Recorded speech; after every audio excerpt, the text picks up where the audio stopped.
สู่วันนี้ที่พลังงานสะอาดขับเคลื่อนชีวิตทุกเจเนเรชันเติบโตภายใต้แสงสว่างเดียวกัน PEA เรามุ่งมั่นพัฒนาเทคโนโลยีและบริการจากรุ่นสู่รุ่นด้วยระบบจ่ายไฟที่มั่นคงอัจฉริยะแม่นยำควบคุมได้แบบเรียลไทม์เราพร้อมเคียงข้างทุกก้าวของเทคโนโลยีพลังงานที่ไม่ว่าคุณจะอยู่ไกลแค่ไหนแสงสว่างยังคงเชื่อมถึงเพราะเราจะยกระดับเศรษฐกิจคุณภาพชีวิตและสังคมไทยให้เติบโตขึ้นอย่างยั่งยืนก้าวเข้าสู่ 65 ปี PEA พลังแห่งอนาคตเคียงข้างทุกเจเนเรชัน Smart Energy for Better Life and Sustainability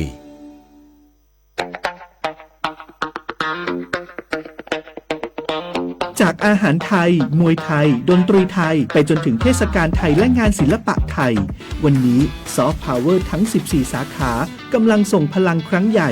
ไม่ใช่แค่ผลักดันวัฒนธรรมสู่ระดับโลกแต่คือฟันเฟืองสำคัญที่ขับเคลื่อนเศรษฐกิจไทยให้ก้าวไปข้างหน้าสร้างโอกาสสร้างอาชีพกระจายรายได้สู่ชุมชนและพี่น้องประชาชนโดยตรง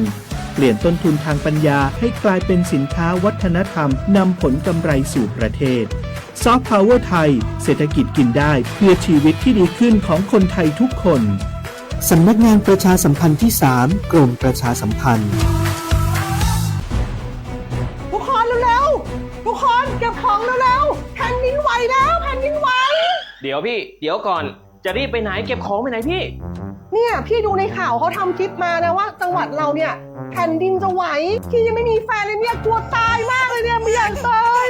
เอ้าพี่ไปฟังข่าวปลอมมาอีกแล้วเหรอทำไมพี่ไม่ไปดูข้อมูลแผ่นดินไหวที่แอป Earthquake หรือว่า Thai Disaster Alert เขาบอกข้อมูลหมดเลยว่าสถานการณ์แบบไหนระดับไหนต้องทำตัวยังไงบ้างอีกอย่างถ้ามือถือพี่ไม่มีเน็ตเนี่ยเขาจะมีเซลล์บอร์ดแคสส่งข้อความแจ้งเตือนมาที่โทรศัพท์พี่โดยตรงเลยพร้อมข้อปฏิบัติด้วยเหลือแค่พี่ปฏิบัติตามนั่นแหละ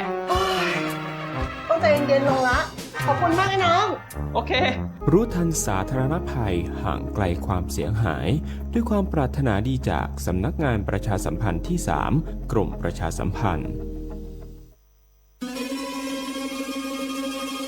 ก้าวสำคัญมาถึงแล้วเจียงใหม่นครหลวงของล้านนาสู่การเป็นมรดกโลกต่างวัฒนธรรมขององค์การยูเนสโกเมืองที่ยังมีชีวิตและมีประชาชนอาศัยอยู่ร่วมกันวันที่ 3-8 สิงหาคม 2569 นี้สภาการโบราณสถานระหว่างประเทศจะลงพื้นที่ตรวจความพร้อมจังหวัดเจียงใหม่ขอเชิญชวนภาครัฐเอกชนและพี่น้องชาวเจียงใหม่ทุกคนมาร่วมแรงร่วมใจพัฒนาปรับปรุงพื้นที่ทั้ง5ประตู4แจ่งตามแนวคูเมืองและ7วัดสำคัญวัดเจียงมั่นวัดพระสิงห์วัดเจดีย์หลวงวัดพระธาตุดอยสุเทพวัดสวนดอกวัด7ยอดและวัดอุโมงค์ช่วยกันดูแลให้สะอาดงดงามคงคุณค่าสถาปัตยกรรมดั้งเดิมเพื่อต้อนรับการตรวจครั้งสำคัญนี้ร่วมกันร่วมสนับสนุนเจียงใหม่สู่เมืองมรดกโลกต่างวัฒนธรรมโดยสวท.เจียงใหม่สำนักงานประชาสัมพันธ์ที่ 3 กรมประชาสัมพันธ์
แสงทองทั่วลาในยามอรุณเราสะท้อนพระเมตตาอบอุ่นสุดลาดังพระกรุณาแผ่ไกลทั่วนำพาประทานสุขทุกชีวาใต้ร่มพระบารมีดวงพระพักตร์เปี่ยมด้วยรอยยิ้มส่องนำดวงใจประชาให้สดใสแผ่นดินนี้ร่มเย็นด้วยพระหฤทัยทรงเป็นแสงแห่งศรัทธานิรันดร์ขอถวายบังคมแทบเบื้องพระบาทด้วยรักและภักดีเหนือสิ่งใดแม้พระองค์จากไปไกลสุดสายตาแต่พระองค์ทรงอยู่ในใจไทยทุกดวง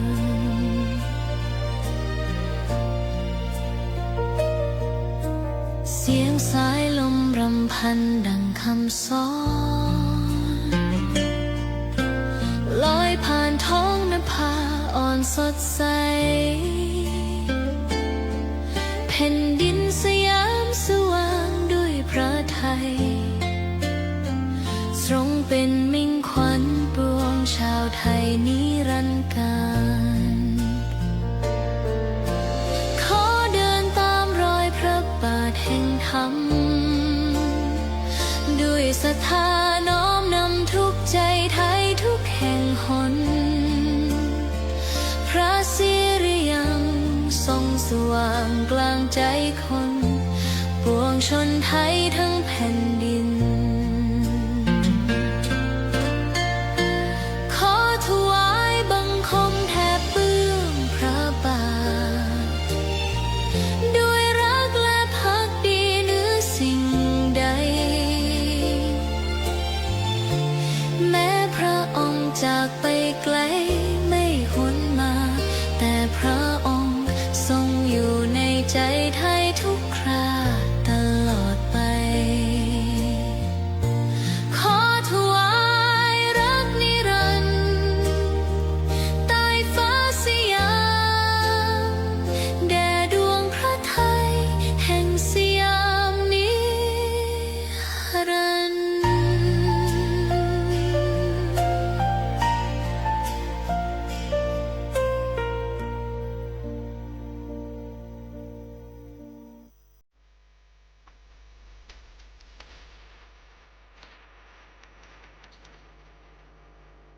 เกาะติดข่าวสารทันเหตุการณ์ในพื้นที่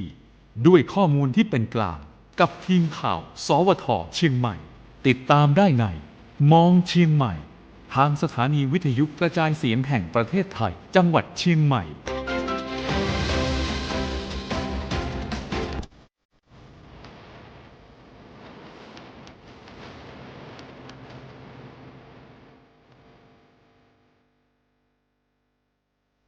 สวัสดีค่ะต้อนรับคุณผู้ฟังเข้าสู่รายการมองเชียงใหม่ เพราะเชียงใหม่มีเรื่องให้มองมากกว่าที่คิดรวมจับประเด็นร้อนฟังเรื่องราวใกล้ตัวกับพวกเราทีมข่าว สวท.เชียงใหม่ค่ะเจอกันแบบนี้เป็นประจำในทุกวันจันทร์ยาวจนถึงวันศุกร์เลยค่ะคุณผู้ฟังหลังเคารพธงชาติแบบนี้กับเรื่องราวข่าวสารที่น่าสนใจในพื้นที่จังหวัดเชียงใหม่และข่าวสารที่น่าสนใจในพื้นที่อื่นๆกันด้วยค่ะนำมาฝากกันในช่วงเช้าแบบนี้วันนี้อยู่กับเรา2คนค่ะดิฉันพิมลกันเดชะชัยค่ะผมคมสันครับวงครับประจำการค่ะคุณผู้ฟังประจำการในวันที่อีโคโมสใช่แล้วก็คืมฟ้าคืมฝนหน่อยเป็นวันที่อีโคโมสค่ะลงพื้นที่จังหวัดเชียงใหม่แล้วนะคะสำหรับคณะผู้เชี่ยวชาญจากสภาการโบราณสถานระหว่างประเทศของยูเนสโกค่ะคุณผู้ฟังวันนี้ลงพื้นที่จังหวัดเชียงใหม่แล้วนะคะ 3-8 สิงหาคม 2569 ต้องขอความร่วมมือเหมือนเดิมเลยค่ะ เป็นเจ้าบ้านที่ดีนะคะ เพราะว่าเขาจะตรวจทั้งหมดเนี่ย 8 จุดด้วยกันค่ะ วัด 7 แห่งค่ะ ซึ่งเป็นวัดในคูเมืองเชียงใหม่เนี่ย 3 แห่ง แล้วก็เป็นวัดนอกคูเมืองเชียงใหม่อีก 4 แห่ง ตลอดจนกำแพงเมืองโดยรอบนะคะคุณผู้ฟัง แล้วก็ประตู 5 ประตู 4 แจ่ง แล้วก็ตัวคูเมืองก็คือตัวที่เขาเรียกค่ะเป็นรอยต่อเนาะ เป็นบริเวณโดยรอบนะคะ ก็จะมีการตรวจแล้วก็จะไปฟังบรรยายสรุปกันที่แยก 4 แยกอะไรนะคะแยกศาลหลักเมืองอะคุณ4 แยกเป็นคุ้มบุรีรัตน์คุ้มเจ้าบุรีรัตน์นะครับก็ใกล้ๆกับวัดเจดีย์หลวงใช่ค่ะก็จะไปฟังบรรยายสรุปนะคะสำหรับเรื่องของการตรวจประเมินที่สำคัญคุณผู้ฟังถือว่าการตรวจประเมินในครั้งนี้นะคะขั้นตอนนี้ถือว่าเป็นขั้นตอนที่มีความละเอียดอ่อนนะคุณต้องใช้คำพูดแบบนี้เพราะอะไรที่ถึงบอกว่าละเอียดอ่อนเพราะว่าคือเราทำเอกสารเนาะคุณจังหวัดเชียงใหม่คณะทำงานหลายๆภาคส่วนเนี่ยทำเอกสารเพื่อที่จะขอขึ้นทะเบียนเป็นมรดกโลกเราก็จะต้องส่งรูปคุณส่งรูปถ่ายของโบราณสถานต่างๆของเราทั้ง7วัดเนี่ยไปให้เขาเป็นเอกสารคือแบบปึ้งใหญ่มากอะไรอย่างนี้นะแล้วก็ที่สำคัญคือทีมนี้เข้ามาตรวจประเมินทางเทคนิคมาลงพื้นที่เราในช่วงสัปดาห์นี้เขาจะถือรูปถ่ายเนี่ยที่เราส่งไปนี่แหละคุณมาด้วยคล้ายๆเหมือนไปตามรอยเนาะแล้วก็ใช่แล้วก็คือมาเปรียบเทียบว่าจะเหมือนที่เราส่งรูปไปหรือเปล่าใช่คือเราจะต้องทำให้เหมือนรูปที่เราส่งไปเนี่ย70-80% เลยคุณเขาจะถือมาเนี่ยถ่ายไปจะอี้เนอร์มาพอก็ต้องเห็นเหมือนจะอี้ถึง100%แต่ก็ต้องสักต้องใกล้เคียงใช่ต้องใกล้เคียงกับนะคะรูปที่เราส่งไปใช่ค่ะก็เลยถือว่าช่วงนี้เป็นช่วงที่ละเอียดอ่อนเพราะฉะนั้นอะไรที่เราต้องคือเราเองเราก็ต้องเตรียมความพร้อมของโบราณสถานของวัดให้เหมือนกับที่เราถ่ายรูปส่งไปคุณก็ถือว่าละเอียดอ่อนนะหลังจากที่เขาลงพื้นที่ประเมินตลอด5วันนี้แล้วนะคะคุณผู้ฟังเขาก็จะกลับละเขาก็จะกลับเสร็จเขาจะมาทำอะไรกับเราต่อเขาก็จะให้เราตอบข้อซักถามอีก2 รอบในช่วงเดือนตุลาคมปีนี้แล้วก็มกราคมปีหน้าแล้วเขาก็จะประชุมกันแบบเข้มข้นทั้ง35แหล่งวัฒนธรรมนี่แหละคุณมีรายประมาณเกือบปีเนาะที่จะประกาศใช่ค่ะประกาศของเชียงใหม่หลังจากที่เขามาตรวจใช่ 3-8 แล้วเขาก็จะมีคำถามมาถามเราอีก2 รอบนะคะแล้วก็จะไปประชุมกันในช่วงของเดือนพฤษภาคมซึ่งเขาก็จะเอาทั้ง35แหล่งมรดกเนี่ยแหละที่แหล่งที่นำเสนอซึ่งยังไม่ได้เป็นมรดกโลกนะคือเขาตรวจทั้งหมดเนี่ย35แหล่งด้วยกันในหลายประเทศหมายถึงว่าตรวจพร้อมกันกับของเชียงใหม่ก็คือไม่ได้แบบช่วงเวลา 3-8 นะก็คือเขาก็ทยอยตรวจมาคุณนึกออกใช่ไหมแล้วก็จะเอาไปประชุมใหญ่ก็คือในช่วงของเดือนพฤษภาปีหน้าก็คือจะดูเนี่ยทั้ง35แหล่งที่ขอขึ้นทะเบียนเนี่ยว่าพร้อมไหมเป็นไปตามที่มีข้อโต้แย้งอะไรยังไงเนี่ยก็คือเขาก็จะมีการคุยกันประชุมกันแล้วเขาก็จะประกาศว่าเราจะได้ขึ้นหรือไม่ได้ขึ้นเนี่ยมิถุนายนปี70ใช่นะคะก็ถือว่าการทำงานก็ปีหนึ่งคุณก็ช่วงนี้ก็อาจจะเป็นการพิจารณาที่อาจจะยาวนานเพราะว่าอย่างที่เอบอกไปคือเขาตรวจพร้อมกันตั้ง35ใช่ค่ะทั่วโลกใช่ค่ะไม่ใช่เฉพาะของเราอย่างเดียวใช่ค่ะก็คือปีนี้เนี่ยมีที่เข้าเกณฑ์ที่จะแบบได้ขึ้นคือแบบอย่างที่ดิฉันบอกคุณโค้งสุดท้ายของโค้งสุดท้ายคือแบบลุ้นกันแบบ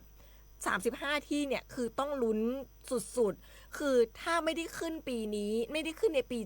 70นั่นหมายความว่าเราต้องกลับไปเริ่มต้นที่0ก็คือสตาร์ทใหม่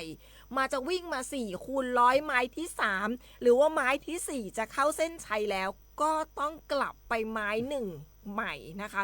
เพราะฉะนั้นช่วงนี้ก็คือช่วงที่ละเอียดอ่อนอย่างที่บอกกัน เพราะฉะนั้นขอความร่วมมือค่ะร่วมกันเป็นเจ้าบ้านที่ดีแล้วช่วงเนี้ยขอความร่วมมือนิดนึงเรื่องของการจอดรถขวางทางเข้าโบราณสถานต่างๆคุณขวางหน้าวัดขวางข้างวัดอย่างเงี้ยขอนิดนึง จะโดนล็อกล้อ ขอนิดนึงนะคะก็คือเปิดทางให้เข้าสู่การตรวจประเมินได้อย่างคือถือว่าเป็นการอำนวยความสะดวกดีกว่าคุณเนาะแต่ก็น่าจะมีเจ้าที่คอยอำนวยความสะดวกอยู่แล้ว แต่ว่าอย่างพี่เอกไปก็คือเราก็ต้องเป็นเจ้าบ้านที่ดีเนาะใช่ร่วม คุ เป็ ณ นต้อนรับนะครับเราไม่รู้หรอกว่าใครเนี่ยเป็นกรรมการที่มาตรวจบ้างเขาอาจจะมีการสุ่มออกมาเดินเล่นในช่วงกลางค่ำกลางคืนก็เป็นได้หรือว่าในช่วงที่อาจจะเป็นช่วงพักนะครับในระหว่าง3 ถึง 8นี้นะครับก็นี่ฮะร่วมเป็นเจ้าบ้านที่ดีครับใช่ค่ะไม่ใช่เฉพาะแค่กรรมการนะก็คือนักท่องเที่ยวจากทุกที่ที่เข้ามาเชียงใหม่แล้วก็ร่วมเป็นเจ้าบ้านที่ดีนะครับให้การช่วยเหลือนะครับของนักท่องเที่ยวนะครับบางทีเขาอาจจะต้องการความช่วยเหลือหรือว่าไปเที่ยวนะครับคือตอนนี้เชียงใหม่ที่เที่ยวเยอะมากจริงคุณอันซีนด้วยนะครับที่เที่ยวแต่ละที่เที่ยวเหมือนอย่างเช่นที่ช่วงก่อนที่ผ่านมาเหมือนมีตำรวจใช่ไหมคุณมีนักท่องเที่ยวรัสเซียไหมดิฉันไม่แน่ใจมีนักท่องเที่ยวใช่ไหมที่ไม่แน่ใจว่าสัญชาติไหนแต่เมื่อวานเนี่ยหาเจอ ที่เขาไม่ยอมติดต่อทางบ้านนะคะค่ะมาเที่ยวเมืองไทยเนาะนั่งรถไฟจากกรุงเทพมาเชียงใหม่แล้วก็จากกรุงเทพมาเชียงใหม่เสร็จแล้วก็เหมือนกับต้องการพักผ่อนนะครับแล้วทางครอบครัวอยู่ที่ต่างประเทศก็เป็นห่วงเนี่ยคุณครับเพราะว่าติดต่อไม่ได้เนาะแล้วก็ประสานตำรวจนะครับตามหาแล้วก็ตามหาเจอแล้วตำรวจก็มาเจอเดินอยู่แถวเนี่ยเมืองเก่าบ้านเรานี่แหละคือแบบเดินชิวๆอาจจะเป็นช่วงเห็นว่าหลับพักผ่อนอยู่นะครับแล้วก็พอตื่นมาเสร็จก็มาเดินเล่นนะครับก็โอ้โหเขาก็หากันแต่ก็ถือว่าดีครับเจอแล้วนะฮะก็เป็นการทำงานที่รวดเร็วมากนะครับพี่ๆตำรวจนะครับแล้วก็หลายๆหน่วยงานที่เข้ามาดูแลนะครับที่บอกว่าหายไปนะครับค่ะก็เข้าใจเขานะเขาอาจจะมีความรู้สึกฟีลเหมือนเราอ่ะอยากพักผ่อนไม่อยากคุย ไม่อยากเจอใครไม่อยากพูดเลยกับใครอะไรเงี้ยแต่คุณผู้ฟังไปเที่ยวนะบอกบ้านนิดนึงนะบอกเขาสักนิดนึงว่าตอนนี้นะอยู่ตรงนี้ไม่ใช่แบบนั่งรถไฟมาเชียงใหม่นะคุณแล้วก็ที่สำคัญกะจะอยู่เชียงใหม่อีกเป็นเดือนแล้วคือจะไม่คุยเลยก็โอ้โหไม่ได้นะคุณผู้ฟังเป็นสัญชาติตุรกีครับตุรกีนะคะก็คือจะต้องบอกว่าแจ้งทางบ้านสักนิดนึงอาจจะต้องโทรหาเขาสัก2 วัน 3 วันบอกเขาสักนิดนึงอาจจะไปเชียงใหม่นะจะไปภูเก็ตนะอะไรอย่างเงี้ยแล้วก็อาจจะหายไปจะกลับมาสัก 3-4 วันโทรทีนึงอะไรเงี้ยเนาะคุณก็ทางบ้านก็เป็นห่วงอันนี้ก็คืออาจจะแบบอยากพักผ่อนจริงๆด้วยความแบบเป็นฟิลของหลายๆคนเนาะที่แบบอยากพักจริงๆไม่อยากติดต่อใครอย่างเงี้ยไม่อยากติดต่อสื่อสารแต่ไม่ได้นะคุณผู้ฟังท่องเที่ยวก็ต้องท่องเที่ยวให้ที่บ้านมีความสุขอย่าเป็นห่วงกังวลกับเรานะคะไปดูเรื่องของพยากรณ์อากาศดีกว่าพูดถึงเรื่องสถานที่ท่องเที่ยวเรื่องของนักท่องเที่ยววันนี้ก็มาพร้อมกับความครึ้มฟ้าครึ้มฝนเหมือนเดิมคุณผู้ฟังพยากรณ์อากาศในช่วงของ24 ชั่วโมงนี้สภาวะอากาศทั่วไปภาคเหนือยังคงมีฝนตกหนักบางแห่งค่ะเนื่องจากว่าร่องมรสุมพาดผ่านตอนบนของภาคเหนือและประเทศลาวตอนบนเข้าสู่หย่อมความกดอากาศต่ำบริเวณชายฝั่งประเทศเวียดนามตอนบนประกอบกับมรสุมตะวันตกเฉียงใต้กำลังปานกลางค่ะพัดปกคลุมทะเลอันดามันประเทศไทยแล้วก็อ่าวไทยขอให้ประชาชนระวังอันตรายจากฝนตกหนักและฝนที่ตกสะสมซึ่งอาจทำให้เกิดในเรื่องของน้ำท่วมฉับพลันน้ำป่าไหลหลากโดยเฉพาะพื้นที่ลาดเชิงเขาใกล้ทางน้ำไหลผ่านแล้วก็พื้นที่ลุ่มแต่ต้องย้ำเตือนกันสักนิดนึงนะคะคุณผู้ฟังมรสุมหรือว่าฝนที่ตกในช่วงนี้เกิดจากร่องมรสุมพาดผ่านไม่ได้เกิดจากพายุไม่ได้เกิดจากดีเพรสชันไม่ได้เกิดจากไต้ฝุ่นนะคะเกิดจากร่องมรสุมพาดผ่านตอนบนของภาคเหนือเราค่ะฝนฟ้าคะนองของเชียงใหม่วันนี้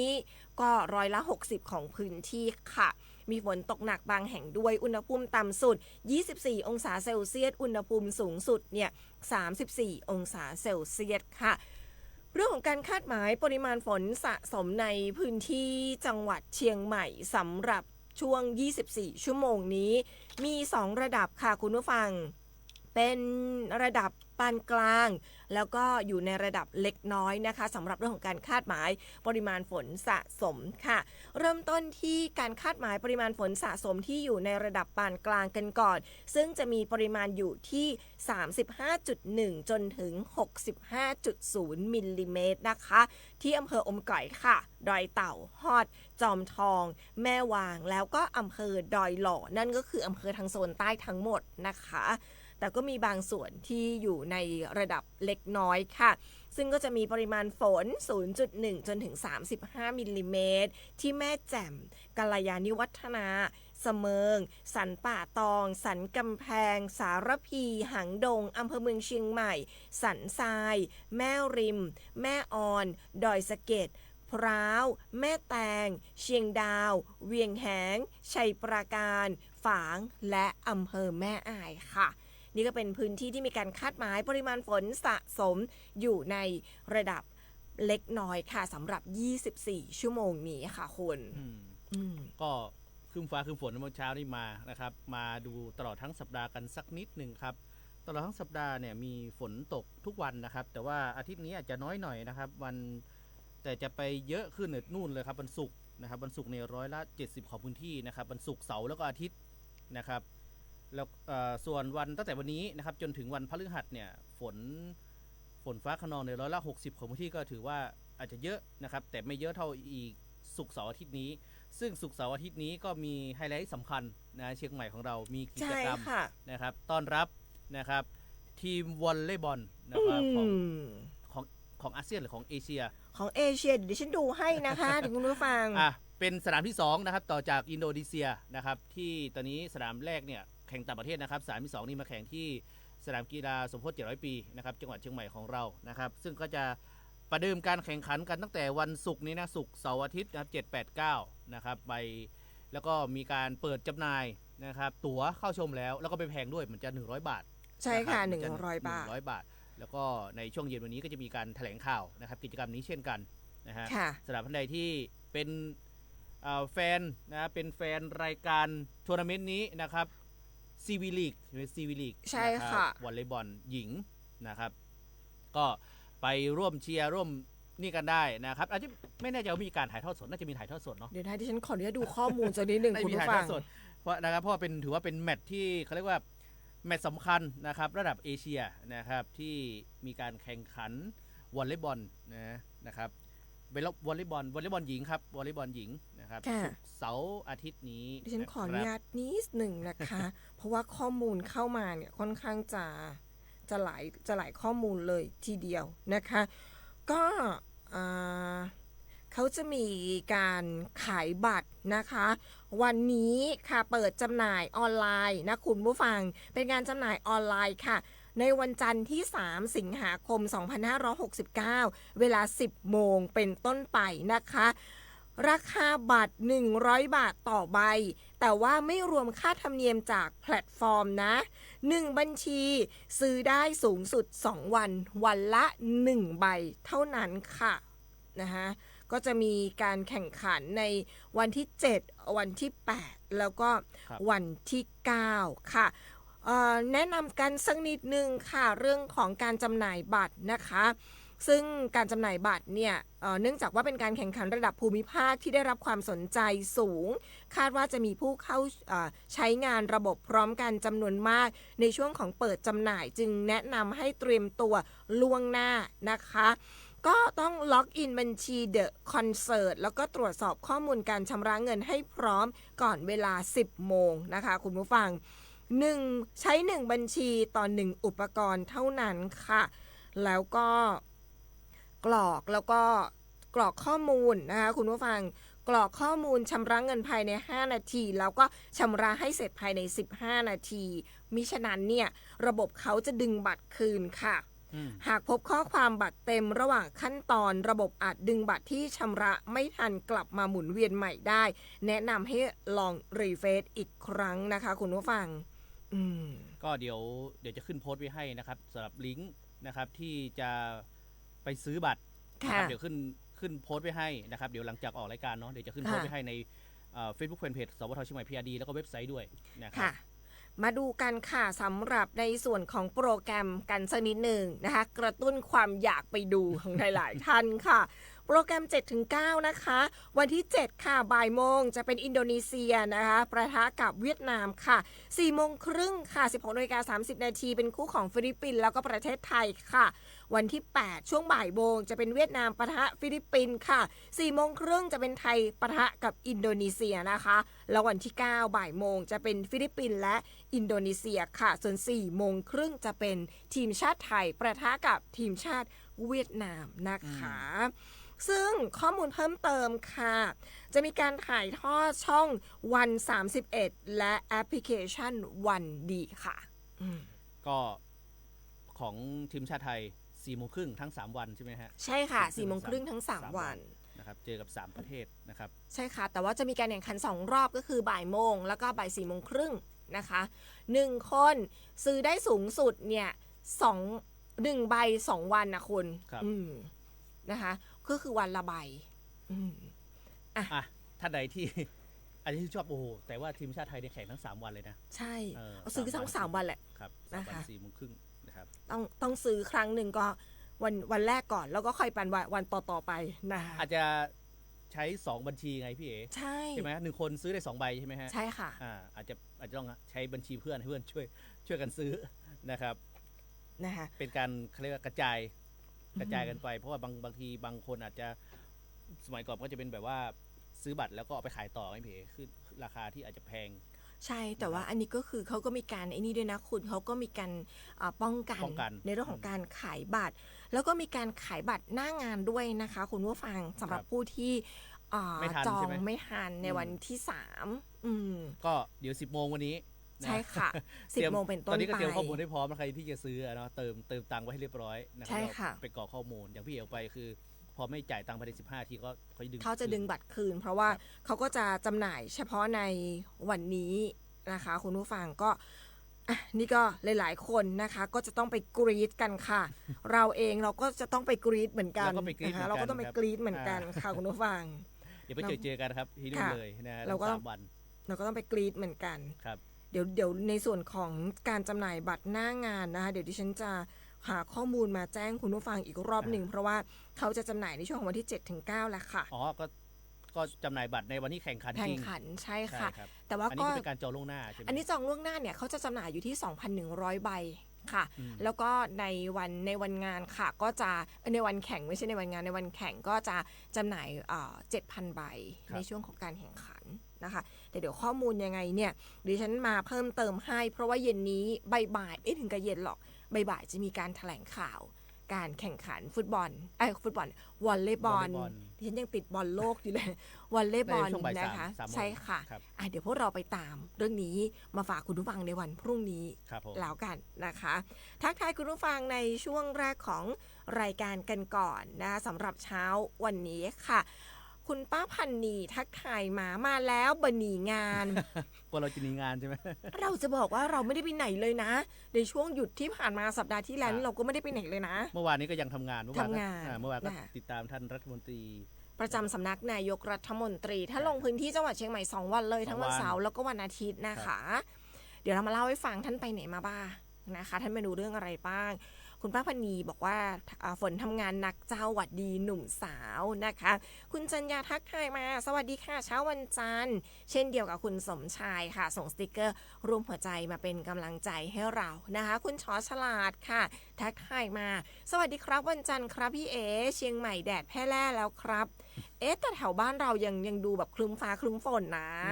แถวแบบแถวสวทอะไรอย่างเงี้ยค่ะมองไปดอยสุเทพก็ครึ้มฟ้าครึ้มฝนจริงใช่นะคะพร้อมจะตกคุณสมชายค่ะทักทายมาสวัสดีครับดีเจสาวสวยหนุ่มหล่ออ้วนม่วนมีสาระดีนะคะคุณสาธรบอกว่าขอให้เชียงใหม่นะคะได้มรดกโลกครับทักทายเรามาด้วยนะคะบอกว่าสวัสดีครับตอนนี้อยู่ที่นนทบุรีวันนี้ฝนยังไม่ตกอุณหภูมิสูงทีเดียวคุณ30 องศาเนี่ยโอ้โหถือว่าร้อนเลยนะถือว่าเข้าขั้นร้อนเลยนะคะค่าฝุ่น PM 2.5 วันนี้เป็นสีฟ้าค่ะ 10.8 ไมโครกรัมต่อลูกบาศก์เมตรนะคะแล้วก็ขอให้ทุกท่านมีสุขภาพดีมีความสุขค่ะชอบฟังรายการเราขอบพระคุณค่ะ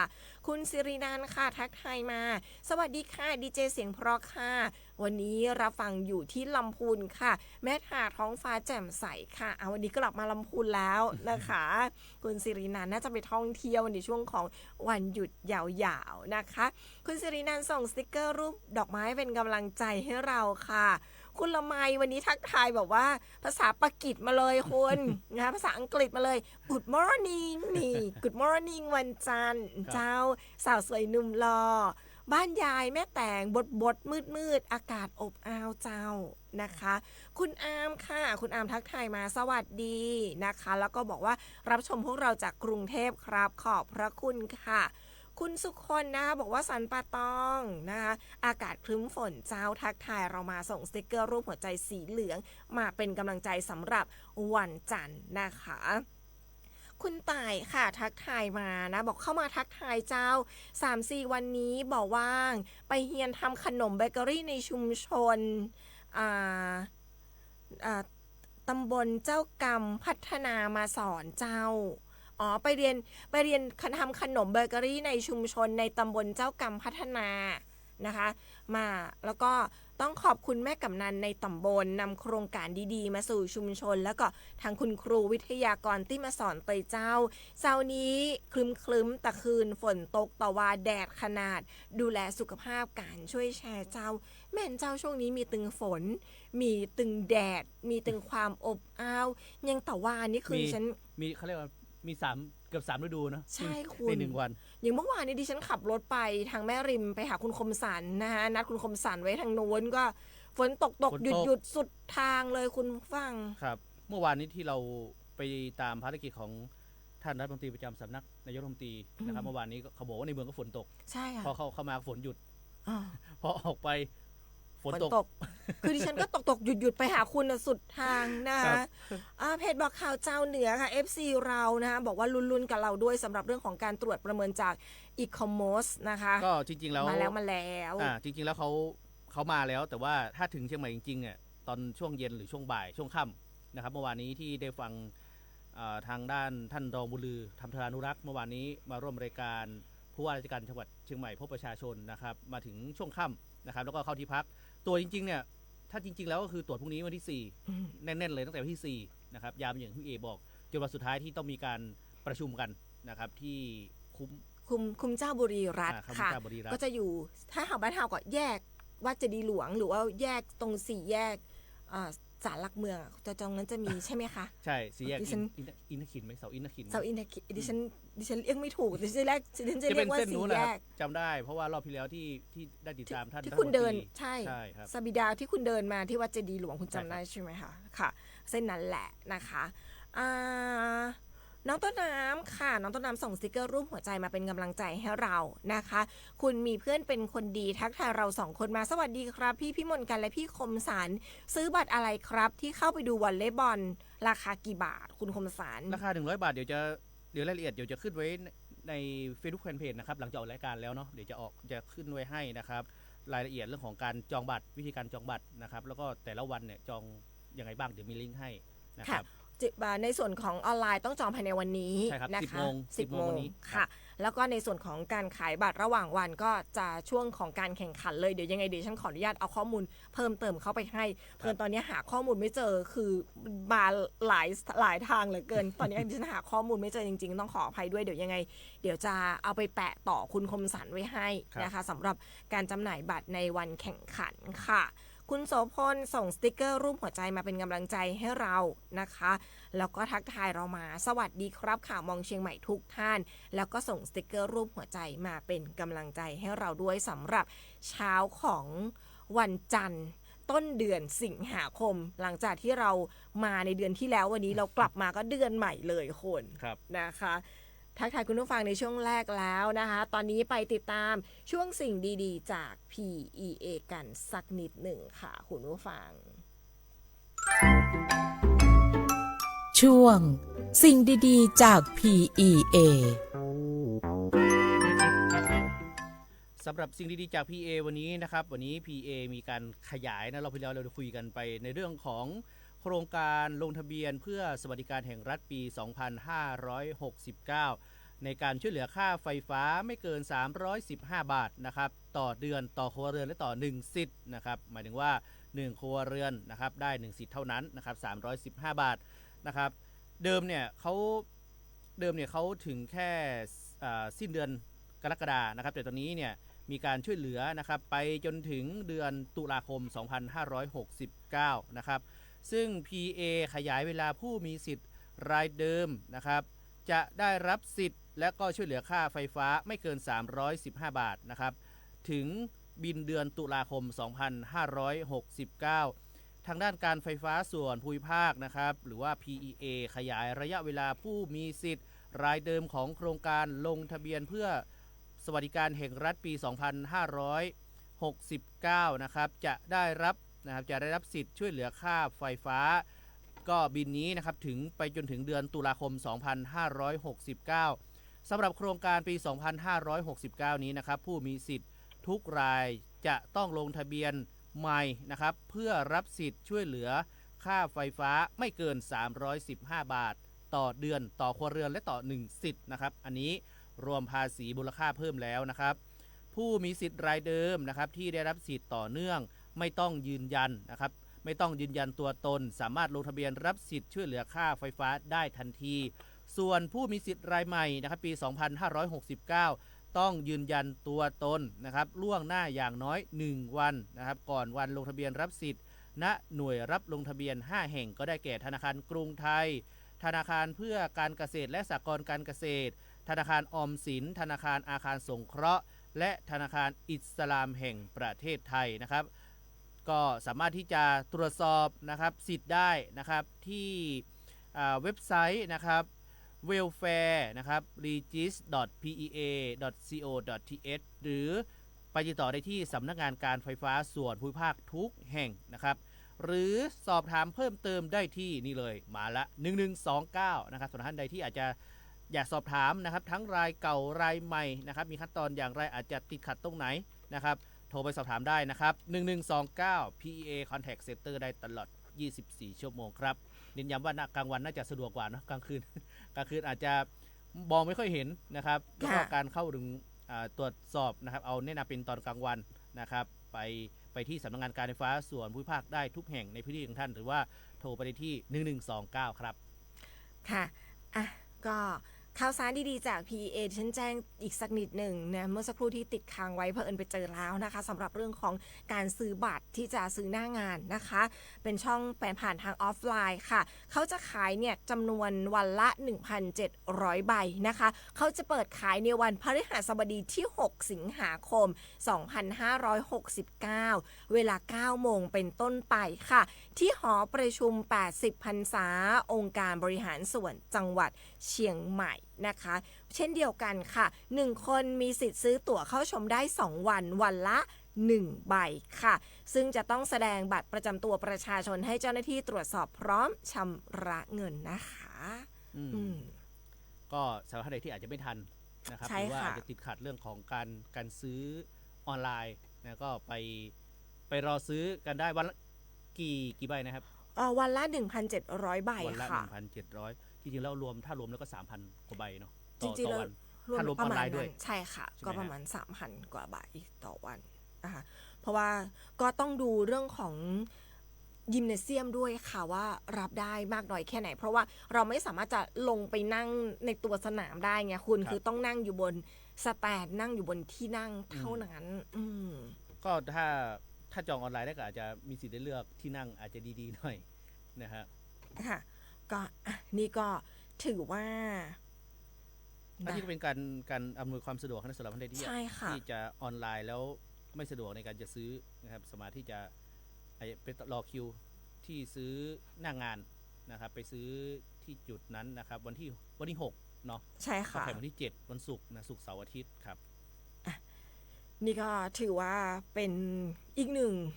กิจกรรมอีกหนึ่งอีเวนต์นะคะในพื้นที่บ้านเราที่หลายๆท่านให้ความสนใจเป็นพิเศษกันเลยทีเดียวค่ะ งั้นวันนี้จากเรื่องของ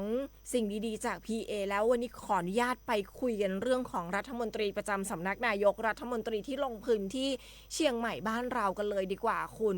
นะคะก็ลงมา2วันด้วยกันนะคะ ซึ่งวันแรกค่ะก็ไปดูในส่วนของ SME เนาะคุณเนาะ2จุดด้วยกันนะคะก็ที่บริษัท Hillcorp ค่ะคุณหลายท่านอาจจะคุ้นๆนะ Hillcorp นะครับอาจจะคุ้นๆแต่บริษัทใหญ่หรือว่าสำนักงานใหญ่เขาอยู่นู่นเนาะอยู่ที่แม่แตง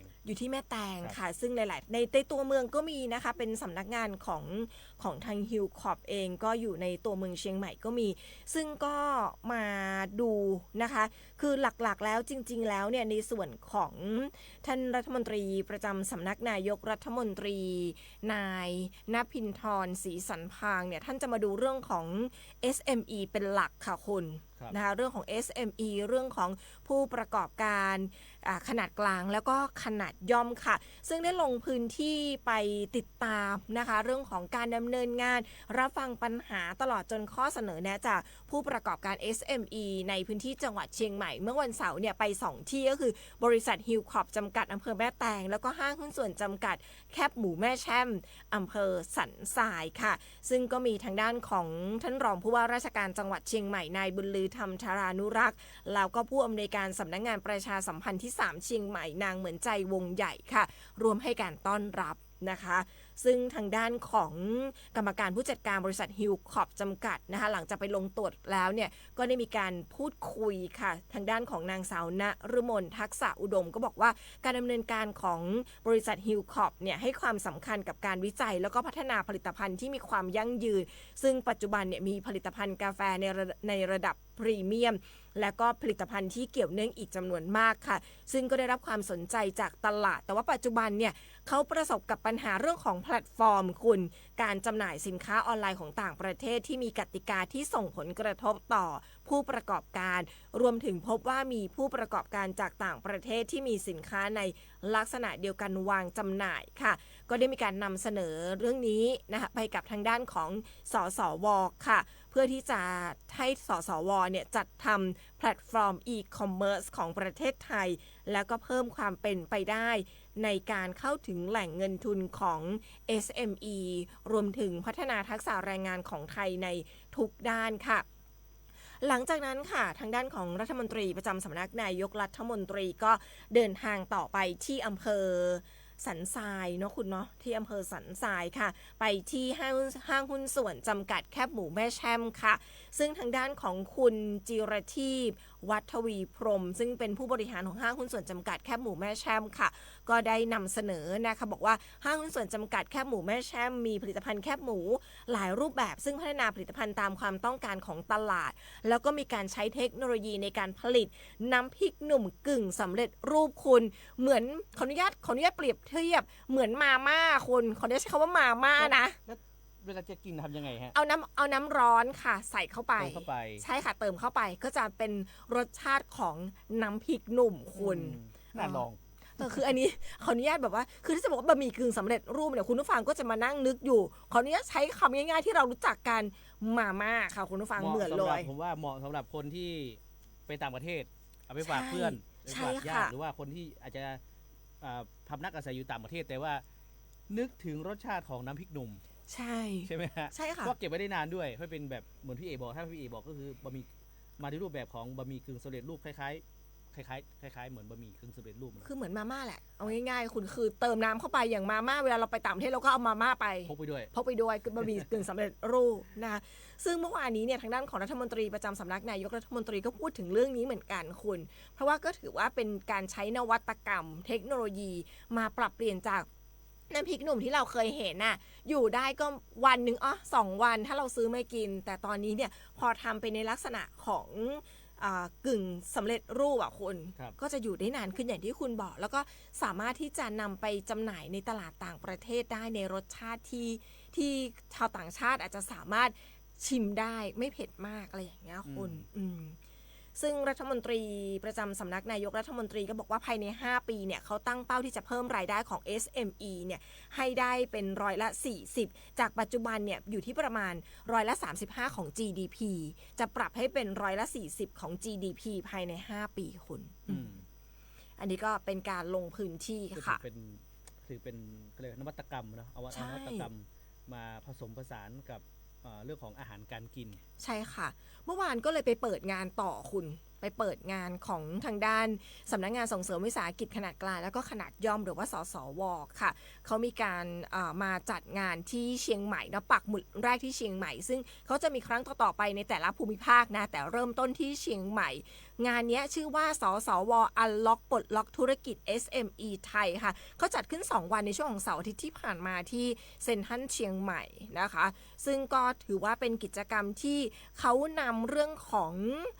ศักยภาพทางธุรกิจผ่านภารกิจไขกุญแจ5ดอกค่ะเขาถือว่าเป็นการเรียนรู้นะคะร่วมสนุกร่วมกันจากการไขกุญแจ5ดอกเรื่องของธุรกิจนี่แหละคุณ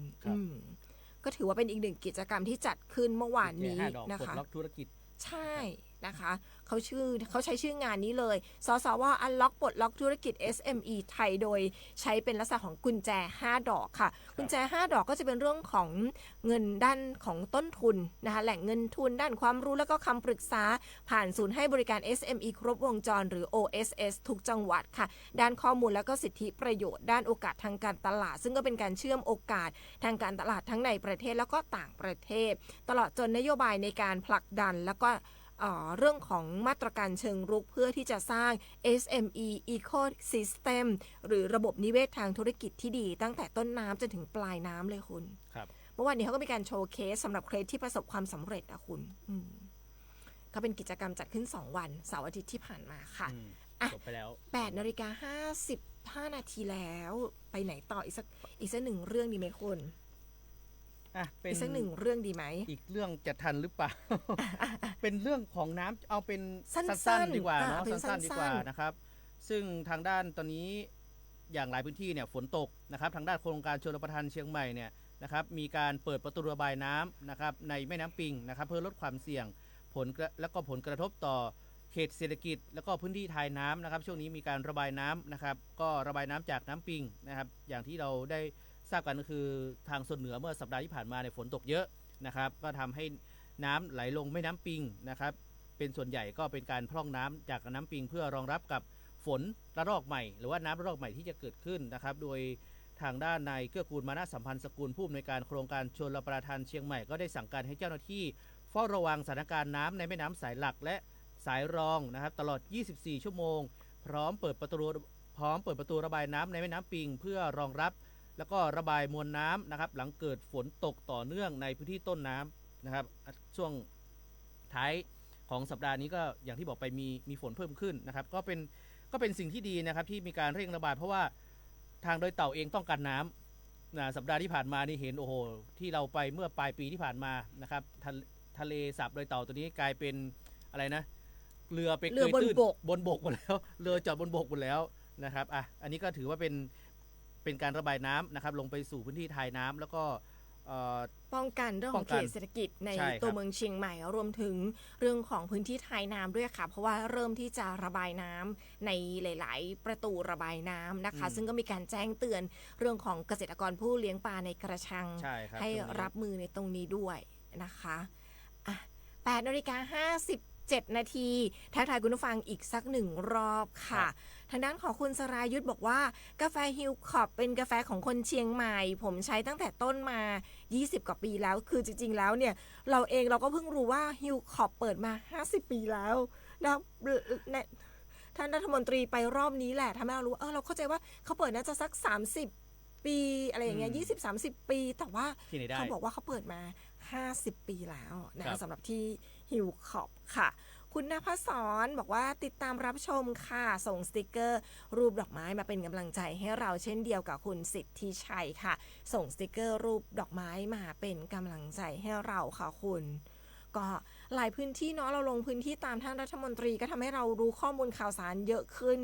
จากการไปลงดูเรื่องของ SME